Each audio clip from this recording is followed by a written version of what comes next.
En début d'atelier, ils ont des doutes, ils ont des appréhensions. Ils ont le moral dans les talons, parce que la recherche est toujours un petit peu compliquée.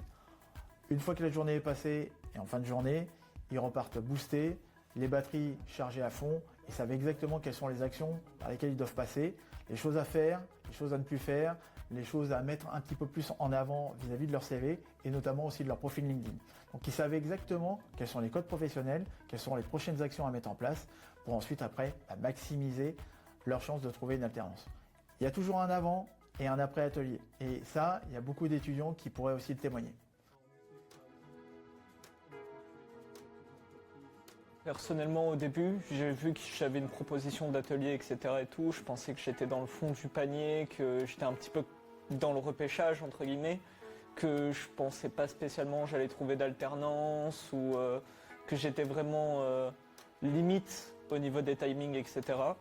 Après, en participant à l'atelier, j'ai remarqué que c'était pas du tout ça. C'était plus de l'accompagnement que vraiment du repêchage. C'est nous aider à trouver une entreprise, refaire notre CV, corriger ce qui n'allait pas finalement. Tu dois en faire à peu près par jour une vingtaine. Ouais, une vingtaine par jour. Ça fait depuis début septembre que je fais ma recherche.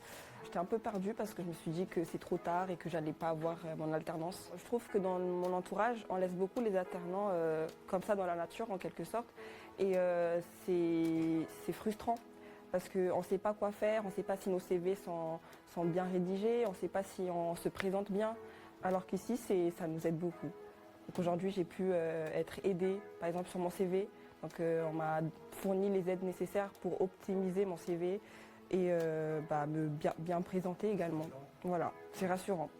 Donc au niveau du déroulé, comment est-ce que ça se passe? D'abord, on leur propose un diagnostic, on analyse leur situation et aussi leur ressenti. Parce que ce n'est pas le meilleur moment de leur vie.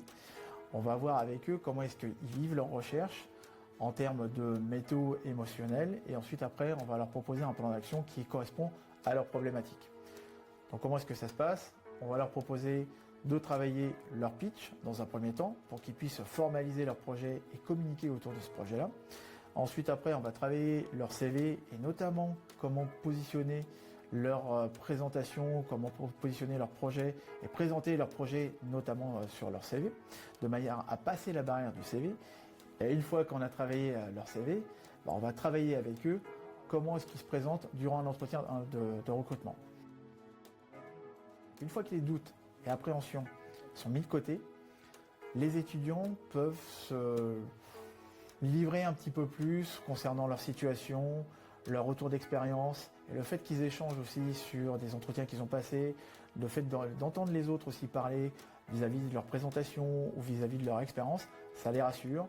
Et c'est là ensuite après ils peuvent ajuster, notamment concernant le pitch. Le pitch, c'est le moment pour eux qui va être révélateur parce qu'ils se rendent compte que c'est pas si compliqué que ça à créer un bon pitch. On leur donne une structure qui leur permet ensuite après de formaliser leur pitch et ensuite après de pouvoir travailler dans de bonnes conditions leur présentation. En fait, on ressort ici plus motivé et on veut réussir.